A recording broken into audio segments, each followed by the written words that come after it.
آخر میں میں آج کی اس بزم کے صدر محترم، ہم سب کا فخر، ہم سب کی شان، ہم سب کی آن، ہم سب کی بان، انہی کے اشعار کے سائے میں جو میرے بھی دل کے بہت قریب بارہا میں نے یہ کلام پڑھا، اور میں یہ سمجھتا ہوں کہ ہر زائر مدینہ کو اس کے جذبات کے اظہار کے لیے ڈاکٹر صاحب قبلہ نے الفاظ عطا کیے ہیں۔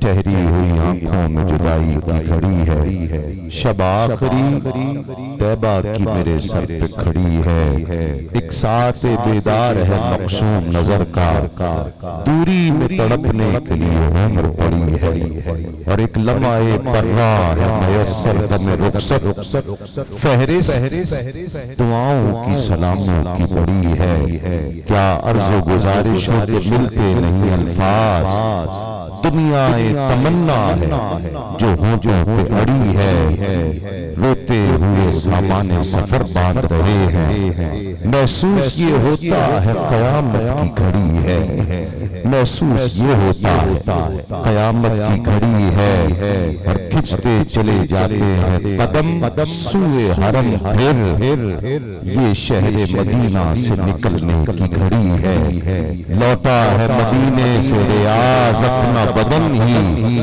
لوٹا ہے مدینے سے ریاض اپنا بدن ہی، جو روح ہے وہ اب بھی مواجہ پہ کھڑی ہے، کھڑے ہو کر استقبال کیجئے ڈاکٹر ریاض مجید صاحب۔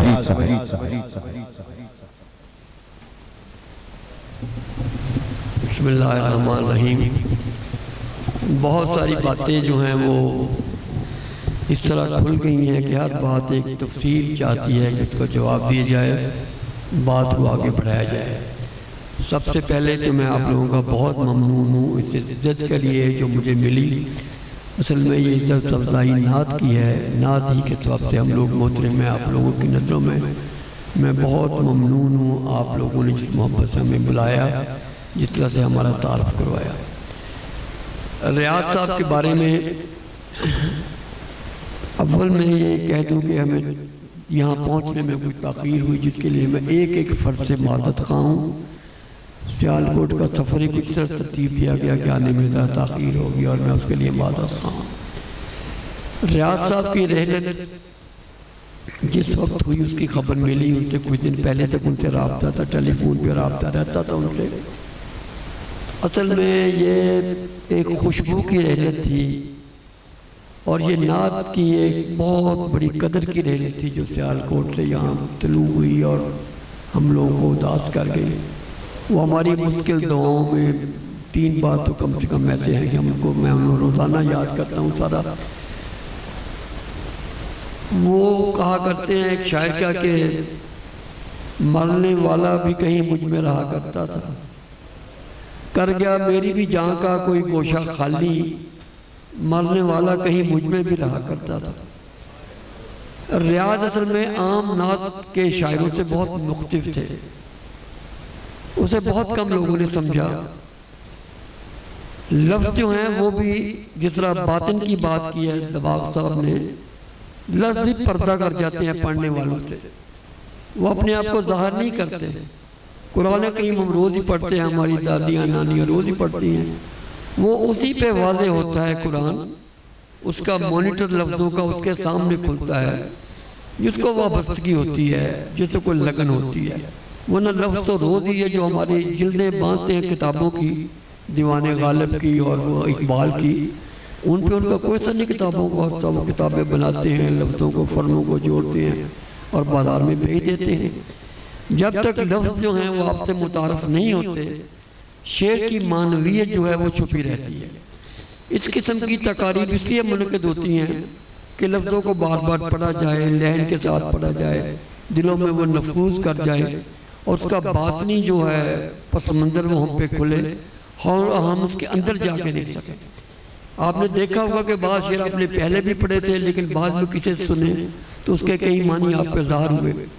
ہر ایک جذبے کا اور ہر ایک وقت کا جو ہے اس کی جو اس کا ابلاغ ہے اس کا بھی ایک وقت ہوتا ہے۔ اور وہ وقت جو ہے وہ اخلاص کے ساتھ اس کا منتظر ہوتا ہے کہ کب آپ اس کو محبت کے ساتھ پڑھیں گے دیکھیں گے، ورنہ عمریں گزر جاتی ہیں شاعروں کے اپنے بچوں پہ ان کے والدین پہ ان کی باتیں واضح نہیں ہوتی، جب تک آپ اس سے مصافحہ نہیں کرتے لفظوں سے، جب تک آپ اس کے اندر نہیں اترتے۔ اور نعت کے اندر تو اس سے بھی بڑی کیفیت کہ آپ احترام کے ساتھ نعت کو دیکھیں، اس کیفیت کو اپنا ہم تجربہ بنانے کی کوشش کریں۔ یہ جتنا کام پھیلا ہوا ہے ریاض صاحب کا، ان سب کو بہت سکون کے ساتھ اثر نو دیکھنے کی ضرورت ہے۔ ان کی نصابی نظموں کا نعتوں کا انتخاب ہونا چاہیے، جامعات میں ان کو شامل کیا جانا چاہیے، اس کے لیے پوری کوشش کرنی چاہیے، اس کی آڈیو ویڈیو الگ الگ کلپس بننے چاہیے، اس پہ مذاکرے ہونے چاہیے، اس پہ چھوٹی چھوٹی ڈسکشن ہونی چاہیے، اس میں سے چھوٹے بچوں کے لیے الگ اس میں سے نعتوں کا انتخاب کرنا چاہیے۔ اتنا سارا گویا ایک مستقل عمل ہے، کسی بھی شخص کو، کسی بھی قدر کو، کسی بھی صنف کو ترویج دینے کا۔ اگر آپ یہ جمع ہوتے ہیں، بیٹھتے ہیں اور چلے جاتے ہیں تو پھر وہ عمل وہیں رک جاتا ہے، پھر وہ انتظار کرتا ہے کہ کب کوئی دوسرا بندہ آئے گا اس کام کو آگے بڑھائے گا۔ یہ جو دباغ صاحب نے باطن والی بات کیا، یہ بڑی اہم بات ہے، سارا مسئلہ ہی باطن کا ہے۔ اگر آپ لفظوں کو لفظوں کے طور پہ لیتے ہیں تو آپ لیتے رہیں، اگر آپ اس کے باطن میں جھانکیں گے تو آپ کو بہت کچھ نظر آئے گا۔ کوئی بھی چیز ہے، غار ہرا ایک ہرا غار ہے چھوٹی سی، انگریز دیکھے گا وہ دیکھ کے چلا جائے گا، ایک مسلمان دیکھے گا اس پہ اور طرح کا اثر ہوگا، ایک بندہ پوری تاریخ کے تناظر میں دیکھے گا کہ یہاں سے اقرا کا لفظ نکلا، پوری دنیا میں پھیل گیا، اس کے ساتھ ایک تاریخ وابستہ ہوگی، اس کے ساتھ ایک ایسا کبھی نہ ختم ہونے والا سلسلہ شروع ہو گیا، تو اس کے غار ہرا پوری دنیا کائنات پہ چھائی ہوئی نظر آئے گی۔ وہ چھوٹی سی غار جو 2-3 فٹ چوڑی اور 6-7 فٹ لمبی ہے، وہ پوری کائنات۔ پھر آپ دیکھیں یہ جیمز ویب جو ایک امریکہ نے ایک ٹیلیسکوپ بھیجی ہے اسپیس میں، اس نے ہمیں 16-17 ارب سال پہلے کے مناظر دکھائے ہیں کہ کائنات کیا تھی۔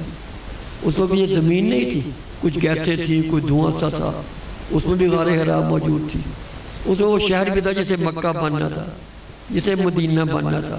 تو شاعر جتنا سینسٹیو ہو کے سوچے گا وہ اس تجربے کا حصہ بنتا جائے گا، وہ بہت آگے جا کے دیکھے گا اس چیز کو۔ ایک شعر ہے کہ جو ان کو دیکھ کے کہنی ہے نعتیں، یہ وہ کیسی ہوں گی نعتیں؟ یعنی وہ بھی تو ہے جو ان کو دیکھ کے کہیں گے، وہ نعتیں جن کو جنت پر مؤخر کر رہے ہیں، کہ ہم کہتے ہیں کہ جنت میں تو دیکھیں گے اور اللہ تعالیٰ اجازت بھی دے گا کہ جو آپ چاہتے ہیں آپ کو ملے گا، تو وہ نعتیں کیا ہوں گی؟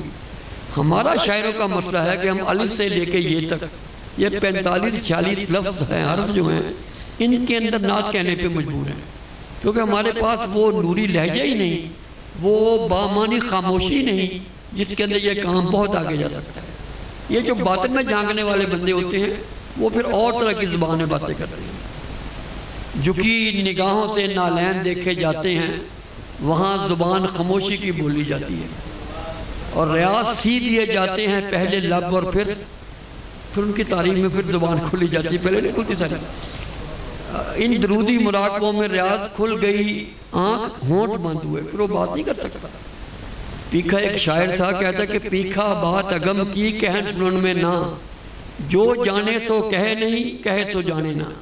یہ جو باتیں کرتے ہو نہیں پتا، اور جس کو وہ لگن لگ جاتی ہے پھر وہ خاموش ہو جاتا ہے، پھر وہ بات نہیں کرتا۔ ریاض صاحب ان دنوں میں تھے، میری جو آخری دنوں میں ان سے باتیں ہوتی تھی کہ بہت کچھ کہنا چاہتے تھے، انہیں لفظ نہیں ملتے تھے، لفظ تو یہی تھے، لفظ یہ تک، کیفیت اس کے علاوہ بھی اس کی سائنٹیفک ہے، جسے آپ کالا یا لال یا سبز رنگ کہتے ہیں، اس کی 25,000 شیڈ ہیں سائنٹیفکلی۔ آپ کہتے ہیں کالا رنگ تھا، نیلا رنگ تھا، سبز رنگ تھا، اور سبز رنگ کے اندر شیڈ اس طرح لفظوں کی کہیں۔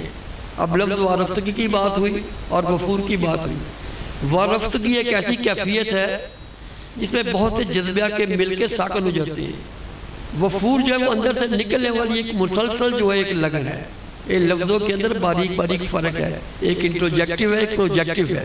ان کے اندر وفور زیادہ تھا، ان کے اندر جتنا وفور تھا ہمارے کسی شاعر کے، مجھے اپنے معاصر شاعروں کو نظر نہیں آتا جو ریاض صاحب کے اندر وفور تھا۔ میں زیادہ کہوں، ایک مسلسل ایک کیفیت تھی، بہت کچھ ان کا کہنے کی، اور جو آدمی اس طرح کی کیفیت کی بات کرتا ہے وہ پھر لفظوں سے نکل جاتا ہے، پھر وہ ہمارے اس علاقے کا بھی نہیں رہتا، وہ کہیں سے دور نکل جاتا ہے۔ آپ بہت خوش قسمت ہیں کہ آپ نے ریاض کو دیکھا، آپ کے شہر کا ایک حوالہ ہے اور بہت بڑا مستقبل کا حوالہ ہے. یہ حوالہ جنت تک جانے والا ہے کہ یہ سیالکوٹ سے آنے والا شہر ہے. یہ معمولی حوالہ نہیں ہے. شاید تو یہاں آتے ہیں بہت سارے ہیں اور آتے بھی گئے, لیکن یہ جو حوالہ ہے اس کی واحد وجہ ان کا غفور ہے, ان کی لگن ہے. وہ جو پنجابی کا شاعر کہتا ہے کہ بہت رون کے دلانے جانی ماپے تینوں کٹ رون گے, اس کا اہل خانہ کو دکھ نہیں جو ہم لوگوں کو دکھ ہوا ہے. کیونکہ ہمارے ساتھی تھے مسلسل کہنے والے تھے, وہ کہتے تھے مسلسل, باقی لوگ لفظوں میں کہتے تھے, وہ واردات کے اندر بات کرتے تھے. اگر آپ ان کے وہ فکر کاش ریکارڈ ہو سکیں یا آپ دیکھیں ان کی گفتگویں, ان کے خط جمع کریں, وہ ایک بالکل مختلف قسم کے شاعر تھے. ان کو میں 40-50 سال سے جانتا ہوں, جب غزل کا بھی دور تھا ہمارے ساتھ ہی آگے ہوئے. لیکن جس طرح نعت کے اندر وہ فریفتہ ہو گئے, وابستہ ہو گئے, اس کا حصہ بن گئے, بہت کم لوگ ایسے ہوں گے. اب یہ لوگ دنیا سے ویسے ہی مختلف ہو جاتے ہیں, وہ اتنی واردات میں آگے نکل جاتے ہیں کہ وہ دنیا انہیں پہچانتی نہیں. وہ کہتے ہیں یہ کیا فارغ بیٹھے کیا کر رہے ہیں, لیکن وہ ہمارے اندر کے لوگ نہیں ہوتے. یہ ایک ایسی ایک اویس انداز, ایک وابستگی ہوتی ہے, ایک ایسی کیفیت ہوتی ہے نعت والے کی کہ نعت خواں بھی کہتے ہوئے اس کے لفظ دہراتا ہے, اس کی کیفیت نہیں دہراتا. نعت خواں اس کی کیفیت کو دہرا ہی نہیں سکتا. وہ بہت کامیاب لوگ ہیں جو ایسے لہن میں بات کرتے ہیں کہ ان کی پوری واردات ہمارے سامنے آ جاتی ہیں. تو ہم نے جدید منظرنامے میں جو ایک بہت بڑا شاعر, اور بڑے شاعر ہمیشہ پیدا ہوتے ہیں, مرتے نہیں ہیں, ہمیشہ پیدا ہوتے ہیں, تو بہت بڑا کام کیا. اب مزید کام یہ جس طرح دباغ صاحب نے کیا, اس لحاظ سے بڑے خوش قسمت تھے ریاض صاحب کہ انہیں مدثر جیسے بیٹے ملے, اور دباغ جیسے انہیں ایک وہ ملے جو ہمکار لوگ ہوتے ہیں جنہوں نے بڑی نفاست کے ساتھ کام کیا, کام کروایا بھی. تو میں اب بھی سمجھتا ہوں کہ ایک باقاعدہ ایک یک روزہ سیمینار جو ہے ریاض صاحب کے فن پہ آگے لے جانے کے لیے ہونا چاہیے. میں فیصل آباد میں دیار نعت ہمارے ایک ادارہ ہے, اس کی طرف سے آفر کرتا ہوں 40-50-60 لوگ جہاں بھی پاکستان سے آنا چاہیں, ان کے فن کو مربوط کیا جائے. لیکن جو باتیں درسیات میں نہیں آتی باتیں رہ جاتی ہیں. ہمارے شاعروں میں اگر مجید امجد نور ناصر کا نام زندہ تو اس لیے کوئی درسیات میں ہے, آپ درسیات سے نکالیں تو ختم ہو جائیں گے. نعت کو باقاعدہ درسیات میں لانے کی کوشش کرنی چاہیے, گھروں میں بچوں کو بتانا چاہیے, اس کے اچھے انتخاب ہونے چاہیے, ریاض صاحب کے انتخاب ہونا چاہیے, اسے باقاعدہ کام کرنے کی. یہ آپ پہ قرض ہے, آپ پہ قرض ہے کہ اہل علم جو بہت کچھ لکھ کے دے گئے ان کو زندہ رکھا جائے. جیسے ہمارے بڑی کئی دفعہ یہ باتیں ہوئی, اور میں تو ہمیشہ کہتا ہوں کہ ایک ہی شخصیت ہمارے یہ رحمانی صاحب کی ہے, سبھی صاحب کی ہے. گزشتہ 30-40 سال سے ایک قافلہ بنا کے چل رہے ہیں. میں نے مؤذن نعت کہتا ہوں کہ آواز دیتے ہیں, آؤ میرے ساتھ آؤ, باتیں کرو, فلاں کے کام کرو سارا. اور مؤذن کا کام اذان دینا ہے. آپ کے محلے میں چاہے 2 لوگ نماز کے لیے نکلیں, چاہے 20 نکلیں, مؤذن نے اذان دینا. یہ واحد ایک ایسا ادارہ ہے جس کے بارے میں کبھی یہ نہیں ہوا کہ اس نے کوئی خرابی کی ہو. کبھی ہر جگہ کرپشن ہے, مؤذن اور امام میں نہیں ہے. اس نے 4 رکعتیں زور کی پڑھانی ہے, 4 ہی اثر کی. کبھی ایسا نہیں کہ کسی ملک کی کسی سطح اس میں فراڈ کر جائے, چاہے وہ اپنی مالی مشکلات ہے, بیچارہ غریب ہو, جو بھی ہو. لیکن پچھلے 1400 سالوں سے مؤذن کا اور امام کا کام اس میں کبھی کوئی ہینکی پھینکی نہیں ہوئی. اسی طرح یہ جو مؤذن نعت ہے, انہوں نے ہمیشہ جب مجھے فون کیا, یار یہ کام کریں, اس کام پہ کرنے کے لیے یہ کرنا چاہیے سارا. اب کراچی میں کانفرنس ہو رہی ہے, وہ ہم کروا رہے ہیں اس کی نعت کے جو اس کے مطلب ہے کہ کیسے کورسز بننے چاہیے. پشاور میں تھا, یونیورسٹی میں ہم نے نعت کو اس کا حصہ بنایا تھا. ہمارے یہ اطفال کی نعت پہ یہ کام کر رہے ہیں, اپنا یہ جو ہے صاحب کر رہے ہیں. آپ دیکھیں چھوٹے بچے نعتیں پڑھتے ہیں کہ میں گناہ گار ہوں, میں بڑا یہ ہوں. اب بچے کے پاس وہ کیفیت ہی نہیں ہے. ایک 4 سال کا بچہ یا 5 سال کا معصوم بچہ, فرشتوں سے بڑھ کر معصوم ہے, اس کے لیے اس سطح کی نعتیں ہونی چاہیے تاکہ اس کیفیت کے اندر حضور کی محبت کو بیان کیا جائے. باقی محبت کی انتہا جو ہے وہ غیر محبت والے سمجھ نہیں سکتے. محبت کی انتہا کو غیر محبت والے سمجھ نہیں سکتے. لیلا کو لیلا کی ماں بھی نہیں سمجھ سکتی کہ اس نے کیا فتنے پیدا کرنے تھا. یہ میں ظاہری بات کر رہا ہوں, اور روحانی بات تو بہت بڑی بات ہوتی ہے. وہ پھر بلال کو کہاں سے لے کے آتی ہے, سلمان فارسی کو کہاں سے لے کے, وہ دنیا ایک عجیب بن جاتی ہے. ایک صاحب تھے, وہ مسجد نبوی کے باہر گنبد خضرا کے سائے میں بیٹھا کرتے تھے. بڑا سوچا کہ جب آتے یہاں بیٹھے ہوتے ہیں, تو ان سے پوچھا کہ آپ یہیں بیٹھے ہوتے ہیں؟ کہتے ہیں میں یہاں دھوپ کے سائے آنے سے پہلے بیٹھ جاتا ہوں, اور جب یہ میرے سر سے نکل جاتا ہے سایہ پھر میں اٹھتا ہوں تاکہ اس کی بے حرمتی نہ ہو سائے. کہ میں گنبد خضرا کے سائے کے اوپر بھی قدم نہیں رکھنا چاہتا. مجھے پتہ یہاں آنا میں آگے پہلے بیٹھ جاتا ہوں, 1-2 گھنٹے بیٹھتا ہوں, یا میرے سر سے سرک جاتی ہے, اس کے بعد میں چلتا ہوں. کیسے ہونا اب یہ محبت کے ایسے جذبے ہیں کہ جس کا آپ اندازہ نہیں کر سکتے. بے شمار باتیں مدینہ کے حوالے سے ہیں. ہر شخص جو تاجتا ہے بے شمار چیزیں دیکھی ہوں گی, وہاں اٹھنا بیٹھنا, وہاں کے جو ہے پانی, وہاں کا جو ہے اس مٹی سے ہمارا کیا رشتہ ہے, اسے غیر مذہب والا کون سمجھ سکتا ہے. ان چیزوں سے ہمارا کیا رشتہ ہے, آپ کے اصحاب سے, آپ کی آل کے ساتھ, آپ کی باتوں کے ساتھ, آپ کی فرمودات کے ساتھ. تو نعت ان تمام چیزوں کو لے کے چلتی ہے. اور اگر آپ موضوع اور مطالعہ کریں ریاض صاحب کی نعتوں کا تو اس میں سینکڑوں موضوع آپ کو نکلیں گے. اس شہر سے محبت کے سینکڑوں جذبے نکلیں گے آپ کے, جس میں مسجد حضرت موجود ہے, جس میں گنبد خضرا ہے, جس میں باقی تمام چیزیں موجود ہیں. میرے خیال میں 300-400 سے زیادہ بڑے اہم موضوعات ان کی تمام کتابوں میں نکلیں گے. تو ان کے موضوع اور مطالعے کی ضرورت ہے. پھر ان کے بہت ہوئے, ان کے جو انہوں نے مختلف قسم کی جو تراکیب نکالی ہیں ان کی ضرورت ہے. اور اصل میں ریاض پہ کام کرنا, پوری نعت پہ کام کرنا, مؤثر نعت پہ ان کی وابستگی 10-12-20 سال کی پوری جڑی ہوئی نعت کے ساتھ ہے.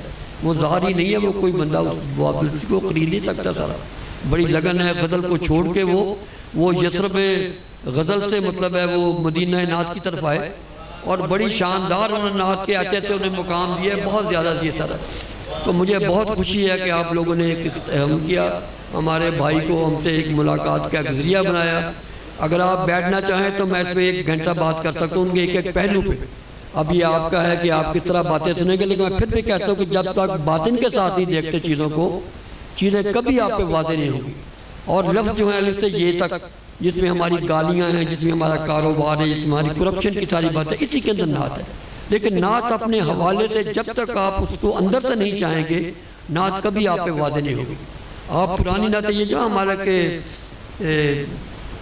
نعت خانوں کو جس طرح نعت آزما رہی ہے آج کل, اس میں شہرت کے اور دولت کے جلوے دکھلا کر جو ہے, یہ ایک الگ مسئلہ ہے. کسی صاحب نے کہا کہ ان کی ملاقات خواب میں ہوئی کہ حضور آج کل نعت بڑی ہو رہی ہے, آپ اسے کیسے دیکھتے ہیں؟ تو آپ نے فرمایا کہ جو جس بندے کو چاہیے اس کو مل جاتا ہے. جو شہرت کے لیے کرتا ہے اسے شہرت مل جاتی ہے, جو پیسے کے لیے اسے پیسے مل جاتی ہے. اور جو خاموش اپنی تنہائی میں, اپنی خلوت میں معتکف ہو کے, بظاہر وہ اپنے گھر میں کر رہے ہیں ثنا پیرائی, لیکن وہ ریاض الجنہ میں بیٹھے کر رہے ہوتے ہیں, ان کا ثواب کہیں اور ہی ہے. سورہ زلزال میں ہے کہ اللہ تعالیٰ شر کا اور جو خیر کا ایک بھی ذرہ جو ہے وہ ضائع نہیں کرتا, لکھا جاتا ہے. تو یہ کہتے کہ آپ راتوں کو جا کے لکھیں تو اللہ تعالیٰ نہ دیکھے انہیں. اللہ تعالیٰ کو پتہ کہ میرے محبوب کے لیے لکھ رہا ہے, اور مجھے یہ پتہ ہے کہ اس کے پاس لفظ بھی پورے نہیں ہیں, اس کے پاس حرف بھی پورے نہیں ہیں. آپ کو حیرت ہوگی کہ یہ جو سوچے ہیں ہم اپنی مرضی سے نہیں سوچ سکتے. We can do what we think but we cannot think what we think. آپ اپنی مرضی سے ایک لائن بھی نہیں سوچ سکتے. اگر آپ سوچے تو ہر بندہ غالب, بیدل اور اقبال بن جائے نا. اللہ تعالیٰ یہ عطا کرتا ہے, اور اللہ تعالیٰ ان لوگوں کو عطا کرتا ہے جو اس لگن میں رہتی ہیں. جیسے کہا جاتا ہے نا کہ ہدایت اسی کو ملتی ہے جو طلب کرتا ہے. باقی کافر کو روٹی بھی ملے گی, جہاز بھی ملیں گے, بہت کچھ ملے گا, ہدایت اسی کو ملے گی. اللہ کہتا ہے کہ جو طلب کرتا ہے. جب آپ سچے طالب ہوتے ہیں تو اس میں بہت ساری برکتیں, بہت ساری چیزیں ہم پہ کھلتی ہیں. یہ نعت خان جو جس شہروں میں رہتے ہیں چھوٹے چھوٹے, ان کی خدمت کیا کریں, ان کو پاس بٹھایا کریں, ان کی شرارتوں کو اور چھوٹی بڑی خرابیوں کو برداشت کر لیا کریں. ایک جگہ سیاستدانوں میں کہہ رہا تھا کہ امیر خسرو سے لے کے اب تک جتنے بھی شاعر ہیں نا, انہوں نے کبھی مل کے بھی کوئی 1 لاکھ روپے کا فراڈ نہیں کیا ہوگا. یا ایک سیاسی بندے کے پیچھے اربوں کا فراڈ ہے. کیا غالب نے 10 روپے کسی لے لیے ہوں گے, غالب نے کسی نعت خانے بچانے 4 نعتیں پڑھ کے پیسے کما لیے ہوں گے. These are to be forgiven گیون, قابل معافی ہیں. اللہ تعالیٰ ہمیں نعت کا معیار بلند کرنے کی توفیق دے. اللہ تعالیٰ ہمیں سیمینار, ریاض صاحب کم سے کم ایک سیمینار چاہتے ہیں جس کی 2-4 نشستیں ہوں, جس میں مقالے پڑھے جائیں, ان کا کام بھی پڑھا جائے, اور اس کی الگ نشست بے شک نعت خانوں کے لیے ہو. یہ نعت خان بھی بہت سارا وقت لے لیتے ہیں اور ہم اپنی بات نہیں پوری کر سکتے. تو ایسی نشست ہو جس میں ایک طرف نعت خانوں کو پڑھا جائے, سنا جائے, اور ایک میں اکیڈمی لیول پہ کہ نعت ریاض سے پہلے کیا تھی, نعت کے زمانے میں کیسے ہوئی, اور نعت کے بعد کیسی ہوگی. نہ ان کے اندر وطن کی محبت تھی, ان کی نعتوں کے اندر انسان دوستی تھی, امت کا دکھ تھا, اور بہت کوئی شہرت طلبی ان کے اندر نہیں تھی. بڑے پکے تھے, اور ہمیں ایک ایسا معیار دے گئے ہیں کہ ان کے لیے دل سے دعا نکلتی ہے. میں مدثر صاحب کے لیے اور دباغ صاحب کے لیے بہت ہی ان کا شکریہ ادا کرتا ہوں، اور جس طرح آپ نے شرافت اور شائستگی کے ساتھ سائی کو نبھایا، یہ بہت بڑی بات ہے۔ آپ سامعین نے جس محبت کے ساتھ سنا، اللہ تعالیٰ سب کو اس کا اجر دے۔ آپ نے ہم سے محبت کی، ناز سے محبت کی، اپنے شہر کے اس فرزند سے محبت کی جو اقبال کی طرح شہر کی شناخت بنے گا ناز کے حوالے سے۔ اللہ تعالیٰ آپ لوگوں کو بہت، میں چند شعر لکھے تھے وہ میں سناتا ہوں، اس پہ ختم کرتا ہوں بات، کہ نعت کی نسبت سے پیغام محبت کے لیے، نعت کی نسبت سے پیغام محبت کے لیے تجھ سے میں آیا ہوں اظہار عقیدت کے لیے، اور نعت میں تھی صحیح تیری کامیاب و کامگار، تیرا ایک لفظ تھا حضرت کی مدد کے لیے، ہوں گے اس سے حشر تک سب اہل مدد فیض یاب، تو نے جو لکھا پیغمبر کی محدت کے لیے، مستقل تھا منفرد تھا تیرے جذبے کا وفور، آپ کی اصحاب کی اور آل و عطرت کے لیے، اسوائے خیر البشر تھا تیری نعتوں میں عیاں، تجھ کو فطرت نے چنا تھا شرح سیرت کے لیے، تاب دی تو نے ہماری شعر گوئی کو بہت، کام تیرا ہے ہم ایسوں کی قیادت کے لیے، غائبانہ دیکھتا ہوں میں تجھے ہر سمت میں، تیرے شہر آیا ہوں میں تیری زیارت کے لیے، اور لے کے نم آنکھوں میں حاضر ہوں تیری دہلیز پر، ایک ویس انداز ایک دیرینہ نسبت کے لیے، نعت گو سب آپ کو کرتے ہیں یاد اخلاص سے، میرے ہم مدد حصول خیر و برکت کے لیے، اور اس کو جنت میں ملے ہمسائے کی سرکار کی، اس کو جنت میں ملے ہمسائے کی سرکار کی، ہوں دعا گو میں ریاض نعت فطرت کے لیے۔